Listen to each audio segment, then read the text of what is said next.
আমাদের হয়তো ধারণা আছে যে অনুক্রম বলতে আমরা কি বুঝি।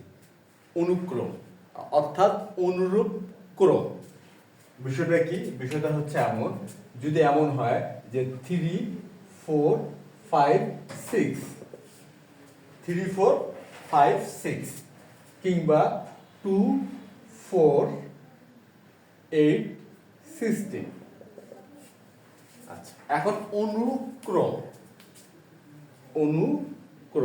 আমরা যে নবম দশম শ্রেণীতে যে ধারার ম্যাথ করছি, ওখানে আমরা অনুক্রম শব্দটার সাথে পরিচিত ছিলাম বা পরিচিত হয়েছিলাম। অনুক্রম, আচ্ছা, অনুক্রম বিষয়টা কি? যে অনুরূপ ক্রম অর্থাৎ একটি তালিকা বা কিছু সংখ্যা যখন আমরা একই রকম কোনো নিয়ম মেনে বা নির্দিষ্ট কোনো নিয়ম মেনে যদি আমরা কিছু সংখ্যা লিখি, সেক্ষেত্রে আমরা সংখ্যাগুলোকে আমরা কি বলি? অনুক্রম বলি। আচ্ছা, বিষয়টা কি? এখানে একটু খেয়াল করে দেখি। যেমন 3 4, এখানে পার্থক্য হচ্ছে 1, 4 থেকে 5 এখানেও পার্থক্য 1, আর 5 6 এখানেও কিন্তু পার্থক্য 1, অর্থাৎ প্রতি ক্ষেত্রে পার্থক্য 1 বা 1 করে। তাহলে সুতরাং এই যে সংখ্যাগুলো লেখা হলো, এখানে একটা অনুক্রমের ধারণা পাওয়া যায়। আর দ্বিতীয় ক্ষেত্রে দেখি, এখানে আছে 2 4 8 16, অর্থাৎ প্রতি ক্ষেত্রে কি দ্বিগুণ হচ্ছে, অর্থাৎ 2 এর সাথে 2 গুণ করলে 4 হয়, 4 কে 2 দিয়ে গুণ করলে 8, আর 8 কে 2 দিয়ে গুণ করলে হয় 16, অর্থাৎ এখানে দ্বিগুণ হচ্ছে প্রতি ক্ষেত্রে। এটাও কিন্তু একটি অনুক্রম। এই অনুক্রমটাকে আমরা বলবো সমান্তর অনুক্রম। আর এই দ্বিতীয়টাকে বলবো আমরা গুণোত্তর অনুক্রম।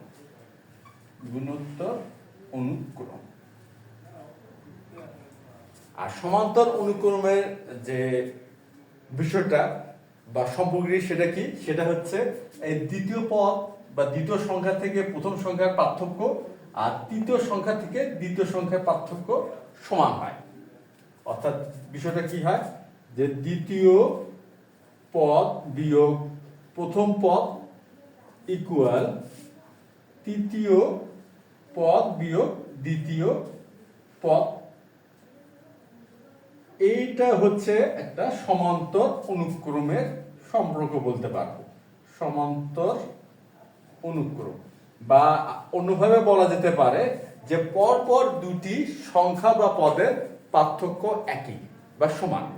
পরপর দুটি সংখ্যা বা পদের পার্থক্য একই বা সমান হলে সেই অনুক্রমটিকে আমরা কি বলতে পারি? সমান্তর অনুক্রম। সেটাকে আমরা যদি প্রকাশ করি, এভাবে প্রকাশ করা যেতে পারে, দ্বিতীয় পদ বিয়োগ প্রথম পদ ইকুয়াল তৃতীয় পদ বিয়োগ দ্বিতীয় পদ। আমরা যদি আরো আগাতে থাকি, সেই ক্ষেত্রে এখানে লিখবো আমরা চতুর্থ পদ বিয়োগ তৃতীয় পদ। তারপরে আমরা লিখতে পারবো পঞ্চম পদ বিয়োগ চতুর্থ পদ, অর্থাৎ এখানে আমরা ডট ডট দিচ্ছি। এই যে ধারণাটা যে অনুক্রমের মধ্যে আমরা পাবো, সেটাকে আমরা বলবো সমান্তর অনুক্রম। আর গুণোত্তর অনুক্রম, এটা হবে ভাগফলটা সমান হবে। অর্থাৎ আমরা এই যে বিয়োগ চিহ্ন জায়গায় আমরা ভাগ চিহ্ন ব্যবহার করি, সেক্ষেত্রে আমরা পাবো গুণোত্তর অনুক্রমের ধারণা। আর এই যে অনুক্রম শব্দটা, এই অনুক্রমের আরেকটা সমার্থক শব্দ আছে, সেটা হচ্ছে প্রগমন। এটা কি? প্রগমন। এই শব্দটা আমরা নবম দশম শ্রেণীতে পাইনি শব্দটা। এই জন্য আমরা শব্দটা পরবর্তী দ্বিতীয় ধাপে আলোচনা করলাম। প্রথমে আমরা অনুক্রমের ধারণাটা আলোচনা করলাম, বা বলা যেতে পারে আমরা রিভিশন দিলাম। কেন আমরা ক্লাস 9 10-এ তো আমরা ধারা করছি, আর ধারাতে আমরা এই ক্রম বা অনুক্রমের ধারণাটা পেয়েছিলাম। এই জন্য আমরা অনুক্রম নিয়ে আলোচনা করলাম, অর্থাৎ একটা রিভিশন আলোচনা হলো। এরপর আমরা এটা বোঝার চেষ্টা করলাম প্রগমন শব্দটা কি। প্রগমন শব্দটা আর কিছুই না, এই অনুক্রমের প্রতিশব্দ, অর্থাৎ সমান্তর অনুক্রমকে আমরা বলতে পারবো সমান্তর প্রগমন। আর গুণোত্তর অনুক্রমকে আমরা বলতে পারবো গুণোত্তর প্রগমন। অর্থাৎ অনুক্রম আর প্রগমন একই অর্থে ব্যবহৃত হয়। এই তো গেল আমাদের অনুক্রম আর প্রগমনের ধারণা। এখন আমরা যে আজকে গাণিতিক যে সমস্যাটি সমাধান করব আর সেটা নিয়ে আমরা এখন আলোচনা করি। আলোচনা করার পূর্বে বা সমাধানটি করার পূর্বে আমরা এখন গাণিতিক সমস্যাটা দেখব। আর গাণিতিক সমস্যাটা হচ্ছে এমন, এখানে দেওয়া আছে cos a minus b into cos c equal cos a minus c plus b হলে দেখাও যে cot a cot c cot b সমান্তর প্রগমনভুক্ত। অর্থাৎ যদি যে এই সম্পর্কটা দেওয়া আছে, যে সম্পর্কটা দেওয়া আছে, যদি এটা সত্য হয়, অবশ্যই আমরা সত্য ধরে নিব যেহেতু এটা একটা প্রদত্ত আমাদের দেওয়া আছে, সেই ক্ষেত্রে আমাদের দেখাতে হবে cot a cot c cot b হলো সমান্তর প্রগমনভুক্ত। অর্থাৎ সমান্তর প্রগমন মানে কি? সমান্তর অনুক্রম, সমান্তর অনুক্রম। সেক্ষেত্রে কি হবে? সেক্ষেত্রে আমরা কিভাবে এই ধারণাটা দাঁড় করাইতে পারি? যদি আমরা দেখাতে পারি এই যে প্রথম পদ, দ্বিতীয় পদ, তৃতীয় পদ, এখানে cot a হচ্ছে প্রথম পদ, cot a কি প্রথম পদ, cot c দ্বিতীয় পদ, আর cot b হচ্ছে তৃতীয় পদ। অর্থাৎ এটাকে আমরা বলতে পারবো প্রথম, এটা হচ্ছে দ্বিতীয়, এটা হচ্ছে তৃতীয়। অনুক্রমের ক্রম কিন্তু একটা ফ্যাক্ট, ক্রমটাকে অবহেলা করা যাবে না এবং এটা খুব সতর্কতার সাথে ক্রমটা খেয়াল করতে হবে। এখানে যেহেতু cot a cot c cot b ধারাবাহিকভাবে লেখা হয়েছে, সুতরাং আমাদের ধরে নিতে হবে cot a হচ্ছে প্রথম পদ, cot c হচ্ছে দ্বিতীয় পদ, আর cot b হচ্ছে তৃতীয় পদ। আমরা কিন্তু কখনোই এই যে a c b এই কোণ দেখে ক্রম বুঝবো না। আমরা যদি অ্যালফাবেট হিসেবে দেখি, এর পরে হয় বি, বি এর পরে হয় সি, ওইভাবে আমরা ধরে নিতে পারি এটা হচ্ছে প্রথম, বিটা হচ্ছে দ্বিতীয়, সিটা হচ্ছে তৃতীয়। না, বিষয়টা কিন্তু এমন নয়। যেহেতু প্রশ্নে উল্লেখ করছে cot a আগে, তারপরে cot c, তারপরে cot b, এখানে তাহলে ওই অ্যালফাবেট যে ক্রমটা আছে ওটা এখানে মেইনটেইন হয়নি। তা না হয়ে আমাদের দেখতে হবে প্রথম যেটা লিখছে সেটাই প্রথম, দ্বিতীয়তে যেটা লেখা হয়েছে সেটাই দ্বিতীয়, তৃতীয়তে যেটা লেখা হয়েছে সেটাই তৃতীয়। অ্যালফাবেট ক্রম এখানে প্রযোজ্য নয়। আচ্ছা, এটা হয়ে গেল প্রথম কথা। আর দ্বিতীয় কথা হচ্ছে এখন আমরা cot a cot c cot b এটাকে কিভাবে সমান্তর প্রগমন বা সমান্তর অনুক্রম কিনা সেটা দেখাবো। আচ্ছা, দেখাতে পারবো যদি আমরা এই ধারণাটা এখানে এস্টাবলিশ করতে পারি যে দ্বিতীয় পদ বিয়োগ প্রথম পদ সমান তৃতীয় পদ বিয়োগ দ্বিতীয় পদ। আমরা এই প্রথম স্টেজে আলোচনাটা সীমাবদ্ধ রাখতেছি এই জন্যই যে আমাদের পদ এখানে তিনটি আছে।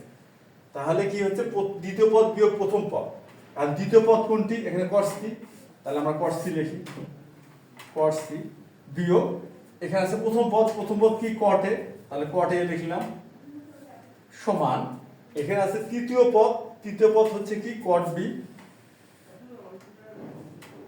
আর দ্বিতীয় পদ হচ্ছে cot c, cot c। এই যে সম্পর্কটি আমরা পেলাম cot c minus cot a equal cot b minus cot c, আমরা যদি এই সম্পর্কটা দাঁড় করাইতে পারি সেই ক্ষেত্রে কিন্তু আমরা অনায়াসে বলতে পারবো যে cot a cot c cot b সমান্তর প্রগমনভুক্ত। এটা আমরা অনায়াসে বলতে পারবো। কেন? এই অনুক্রম বা প্রগমনের ধারণা থেকে যে আমরা চূড়ান্ত সিদ্ধান্তটা নিলাম, সেই সিদ্ধান্তের আলোকে আমরা যদি এই সম্পর্কটা দাঁড় করাতে পারি তাহলে বলা যেতে পারে যে cot a cot c cot b সমান্তর প্রগমনভুক্ত। আচ্ছা, তাহলে এইতে গেল আমাদের ধারণা যে কিভাবে আজকে আমরা এই গাণিতিক সমস্যাটির সমাধান করতে পারি। এখন আমরা যেটা করব, যে সম্পর্কটি দেওয়া আছে সেই সম্পর্কটি ব্যবহার করার মাধ্যমে এই সম্পর্কটি আমরা আনতে পারি কিনা সেই চেষ্টাটা এখন আমরা করব। আচ্ছা, তাহলে আমরা শুরু করতে পারি এখন।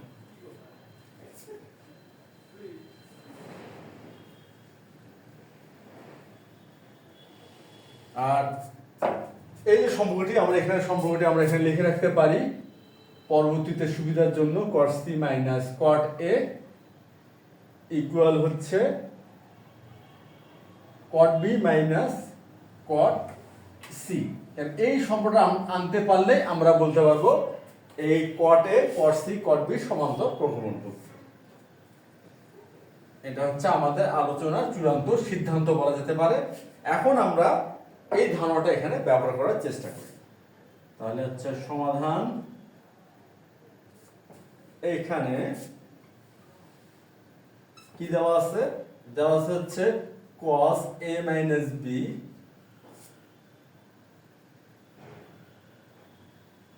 cos a minus b into cos c equal হচ্ছে cos a minus c plus b। আচ্ছা, বা এখন এখানে কি আছে? cos আছে a minus b into cos c। আমরা সাইড চেঞ্জ করি, সাইড চেঞ্জ করলে এখানে চলে আসতেছে হলো cos a minus c plus b equal 0। এখন আমরা চেষ্টা করব cos cos অনুপাত, যা অর্থাৎ যৌগিক কোণের ক্ষেত্রে যে cos এর যে সূত্রটা আছে cos a plus b R cos a minus b, এটা যে কোনো একটি ফরম্যাটে আমরা এই যে দ্বিতীয় পদটাকে আনার চেষ্টা করব, অর্থাৎ যেটাকে আমরা ডান পক্ষ থেকে বাম পক্ষে নিয়ে আসলাম, এই যে এইটাকে, এটা cos a minus c plus b, এটাকে আমরা ওই ফরম্যাটে আনার চেষ্টা করব, হয় cos a plus b কিংবা cos a minus b এর ফরম্যাট। এখন দেখি কোনটাতে আমাদের সুবিধা হবে। এখানে আমাদের cos c আছে, cos c, এখানে দেখি cos a minus b into cos c। সুতরাং আমরা এই যে c টা আছে, c টাকে আলাদা করে নিচ্ছি, অর্থাৎ cos a plus b minus c, অর্থাৎ আমাদের ফরম্যাটটি হবে কি? cos a minus b এর ফরম্যাট। আচ্ছা, আমরা দাঁড় করাই cos a minus b into cos c, cos, এখানে আমরা সেকেন্ড ব্র্যাকেট ব্যবহার করি, তারপর এখানে লিখবো আমরা a plus b minus c। এই যে আমরা ফরম্যাটটি পেয়ে গেলাম, অর্থাৎ cos a plus b minus c। তাহলে বিষয়টা কি দাঁড়ালো? cos a minus c, অর্থাৎ এখানে আমরা a ধরে নিচ্ছি, c কে ধরে নেব b, সুতরাং হবে cos a minus b। এখন আমরা দেখি cos a minus b সমান কি হয়। যৌগিক কোণের ত্রিকোণমিতিক অনুপাতের যে সূত্রটি cos a minus b, সেটা সমান লেখা যায় যে cos a into cos b plus sin a into sin b। এটা হচ্ছে যৌগিক কোণের ত্রিকোণমিতিক অনুপাতের সূত্র, cos a minus b এর সূত্র বলা যেতে পারে cos a into cos b plus sin a into sin b। আর এখানে a মানে কি? a plus b, R b মানে হচ্ছে c। তাহলে এখন ওটা আমরা প্রয়োগ করি। আর প্রথম যে রাশিটি আছে cos a minus b into cos c, এটা আমরা যা আছে তাই রাখলাম, এখানে আমরা মাইনাস সাইন ব্যবহার করলাম, আর এখানে আমরা লিখব cos a plus b into cos c। আচ্ছা, এখানে কি হয়? প্লাস হবে, এখানে হবে প্লাস, কিন্তু আমাদের এই জায়গায় একটা মাইনাস চিহ্ন আছে, যেহেতু এটা মাইনাস চিহ্ন আছে তাহলে প্লাসটা কি হবে? মাইনাস হবে। তাই এখানে আমরা মাইনাস চিহ্ন দেই, তাহলে হবে sin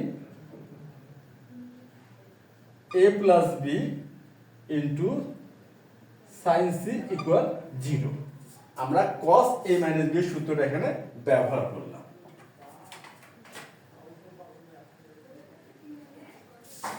আচ্ছা, এখন আমরা একটা বিষয় খেয়াল করি, এই যে cos c, এই যে cos c, উভয়, এখানে একটা cos c আছে, এখানে কিন্তু একটা cos c আছে, আমরা এখানে cos c কমন নিতে পারি। এখানে আমরা cos c কমন নিলাম, সুতরাং এখানে থাকবে কি? cos a minus b, আর দ্বিতীয় পদে থাকতেছে হচ্ছে cos a plus b। আর এই যে এখানে আছে আমাদের তৃতীয় পদ minus sin a plus b into sin c, আমরা এটা কি করব? ডান পক্ষে নিয়ে যাব, অর্থাৎ equal sin a plus b into sin c। আমরা এটাকে তৃতীয় পক্ষে নিয়ে গেলাম, অর্থাৎ তৃতীয় পক্ষ কি? এটা আমরা নিয়ে গেলাম ডান পক্ষে। এখানে minus sin a plus b into sin c ছিল, এটাকে আমরা ডান পক্ষে নিয়ে আসলাম। আচ্ছা, ডান পক্ষে নিয়ে আসাতে কি হলো? এই মাইনাস সাইনটা প্লাস হয়ে গেল। আচ্ছা, এখন এই যে আরেকটি আমাদের ফরম্যাট চলে আসলো, কি? cos a minus b minus cos a plus b। আচ্ছা, এটা সমান কি লেখা যেতে পারে? cos a minus B plus cos A plus B. এদিকে আমাদের মনে পড়তেছে এটা সমান কি হয়, এই অনুসিদ্ধান্তটি cos a minus B plus cos a plus B, এটা সমান হয় 2 sin a into sin b। এই যে এটা সমান লেখা যায় 2 sin ইন্টু sin b। সুতরাং আমরা এই যে cos a minus B minus cos a plus B এর স্থলে লিখতে পারবো কি 2 sin a into sin b। তাহলে এখন সেটা আমরা লিখব বা ব্যবহার করব।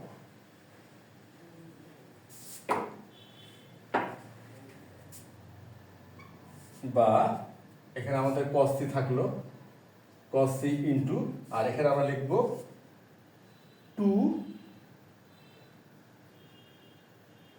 sin a into sin b equal, এই ইকুয়াল আছে কি sin a plus b, sin a plus b into sin c। আচ্ছা, এখন আমরা কি করতে পারি? এখন আমরা যেটা করতে পারি, এই যে sin a প্লাস b এর যে একটা সূত্র আছে sin a প্লাস b, সেটা এখানে আমরা ব্যবহার করতে পারি। এখন কথা হচ্ছে sin a প্লাস b সমান কি হয়? sin a plus b, sin a plus b সমান সমান হয় sin a into cos b plus cos a into sin b।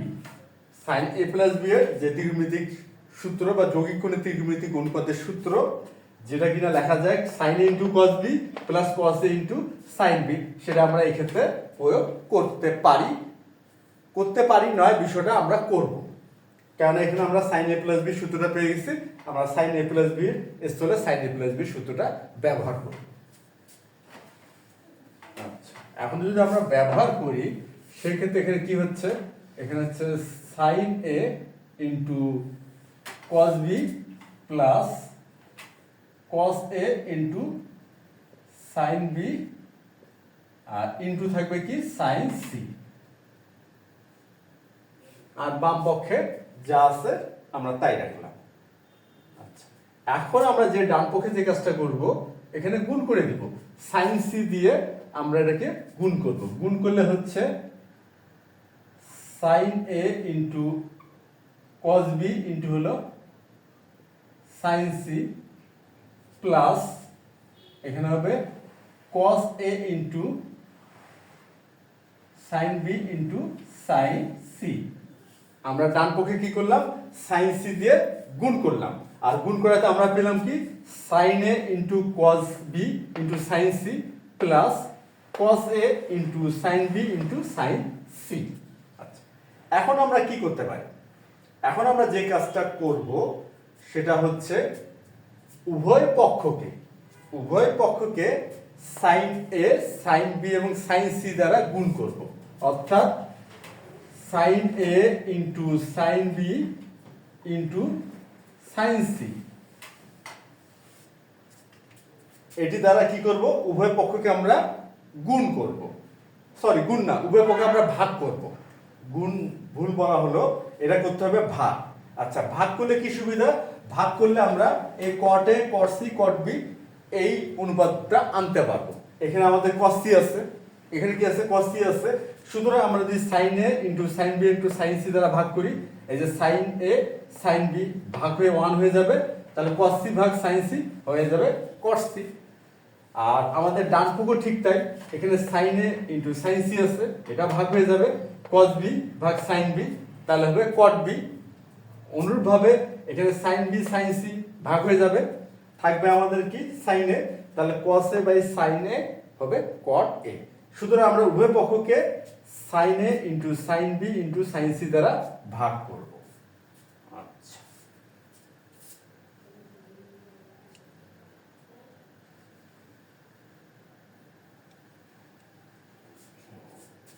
আমরা এখন এখানে লিখি cos c into 2 sin a into হচ্ছে sin b ডিভাইডেড বাই, আমরা ভাগ করতেছি কি দিয়ে, sin a into sin b into sin c দিয়ে। তাহলে এখানে আমরা লিখব sine A into sine B into হচ্ছে সাইন সি ইকুয়াল। আচ্ছা, আর এখানে আমাদের কি ছিল? Sine A into cos B into sine C. তাহলে এখানে আমরা লিখব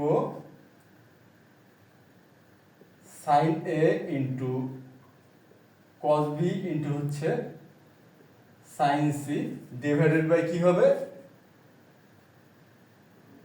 sine A into sine B into sine C. আচ্ছা, তারপরে কি ছিল? প্লাস। আচ্ছা, আমরা দিলাম plus.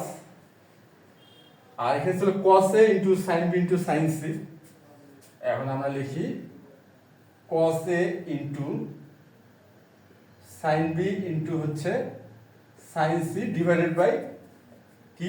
Sign A into sine B into sine C. আমরা উভয় পক্ষকে sine A into sine B into sine C দ্বারা কি করলাম? ভাগ করলাম। এরপর আমরা দেখি কি হয়। এখানে কি হলো দেখি, sine A sine B, sine into sine B কে আমরা ভাগ করলাম সাইন ইন্টু সাইন বি, এটা 1 হয়ে গেল। তাহলে cos সি ভাগ সাইন সি, এটা হয়ে যাবে cot সি, আর 2 গুণ আকারে আছে, সুতরাং হবে 2 cot সি। আমাদের বাম পক্ষের কাজটা কিন্তু হয়ে গেল। এখন ডান পক্ষ দেখি কি হয়। সাইন এ ভাগ সাইন এ, এটা 1 হয়ে গেল। সাইন সি ভাগ সাইন সি, এটাও 1 হয়ে গেল। তাহলে cos বি ভাগ সাইন বি, এটা কি হবে? cot B. আমরা লিখলাম cot বি প্লাস। আচ্ছা, এখানে দেখি দ্বিতীয় পদ, ডান পক্ষের দ্বিতীয় পদটার কি অবস্থা। আচ্ছা, sine B into sine C কে sine B into sine C দ্বারা ভাগ করলে 1 হয়ে গেল। তাহলে cos a by sine A, এটা হবে cot a। আচ্ছা, এখানে আমরা লিখলাম cot a। আমাদের কিন্তু চলে আসলো একটা মোটামুটি একটা ফ্রেশ অবস্থা চলে আসলো। মোটামুটি আমরা সরল রূপে চলে আসছি। 2 cot c সমান সমান cot b plus cot a। এখন কথা হচ্ছে আমাদের প্রমাণ করতে হবে কি? cot a cot c cot b হলো সমান্তর প্রগমনভুক্ত। আর এই সমান্তর প্রগমন আমরা তখনই বলতে পারবো যদি আমরা এই সম্পর্কটা দাঁড় করতে পারি, cot c minus cot a equal cot b minus cot c। আমরা যদি এই সম্পর্কটা দাঁড় করাতে পারি, সেই ক্ষেত্রে কিন্তু আমরা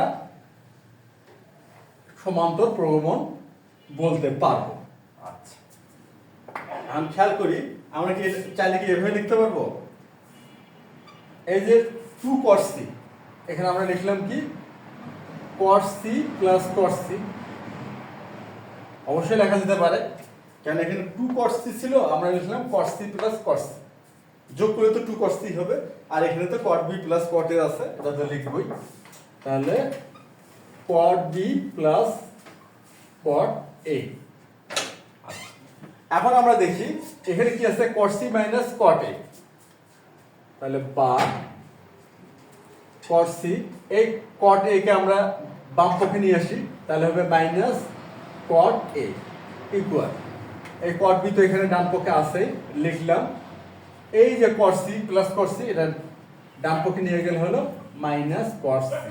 এখন আমরা একটা বিষয় খেয়াল করি, আমরা গাণিতিক সমস্যাটি সমাধান করার পূর্বে সমান্তর অনুক্রম বা সমান্তর প্রগমনের যে ধারণাটা আমরা দাঁড় করাইছি, সেই ধারণার আলোকে যে আমরা একটা চূড়ান্ত সিদ্ধান্ত দাঁড় করাইলাম, যেটা কিনা হচ্ছে cot c minus cot a সমান cot b minus cot c, হলেই আমরা প্রমাণ করতে পারবো বা বলতে পারবো যে cot a cot c cot b হচ্ছে সমান্তর প্রগমনভুক্ত।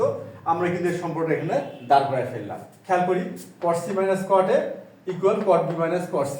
আমাদের কিন্তু আমাদের এই যে সিদ্ধান্তটির সাথে আমাদের যে সরলরূপটা, যে আমাদের সমীকরণটা দেওয়া আছে, সেই সমীকরণ থেকে আমরা যে শেষ পর্যন্ত যে একটা রূপ দাঁড় করালাম, সেটা কিন্তু হুবহু মিলে গেছে।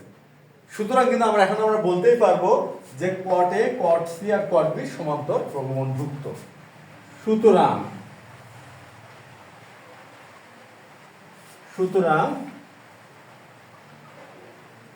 cot a cot c R cot b সমান্তর প্রগমনভুক্ত। সমান্তর প্রগমনভুক্ত দেখাও যে আমরা লিখি, এখন দেখানো হলো।